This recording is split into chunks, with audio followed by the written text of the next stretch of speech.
មានពីណាគេចង់បាន account Testword អញ្ចឹងអ្នកនេះអាចមើលវីដេអូនឹងបានខ្ញុំនឹងប្រាប់អ្នកនេះពីរបៀប download Testword ហ្នឹងគឺថាងាយខ្លាំងមែនតើទី1យើងត្រូវតែ download app ទី1អ្នកនេះ app ហ្នឹងគឺមានឈ្មោះថា Testfly ខ្ញុំដាក់ហុកលើហ្នឹងហើយអ្នកនេះdownload តាមខ្ញុំហ្នឹងមកបន្ទាប់មកទៀតអ្នកទាំងអស់គ្នាចូលទៅក្នុង Safari ហើយសេពាក្យថា MLBB Beta Code ហើយដល់ពេលទៅសេអញ្ចឹងហើយពេល search ទៅគឺថាមានច្រើន link ខ្លាំងមែនតើអ្នកទាំងអស់គ្នាអញ្ចឹងបន្តមកទៀតអ្នកទាំងអស់គ្នាត្រូវតែចុចអា link ទី2ដែលគេទៅសេថា join the MLBB Beta ដែល test beta ហ្នឹងបានយើងអាច download បានបើសិនជាអ្នកគ្នាចុចអាទី1ទៅចុចទៅវាដាក់ថា full ហើយយើង download បានទេអញ្ចឹងយើងចុច link ទី2មកអ្នកទាំងអស់គ្នាឃើញគេដាក់ពាក្យថា install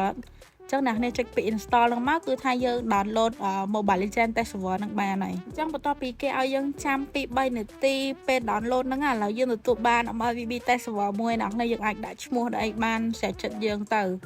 ហើយចូលមកគេឲ្យយើងតេស្តឲ្យដូចកាយយើង download Mobile Legends ដំបូងអញ្ចឹងណា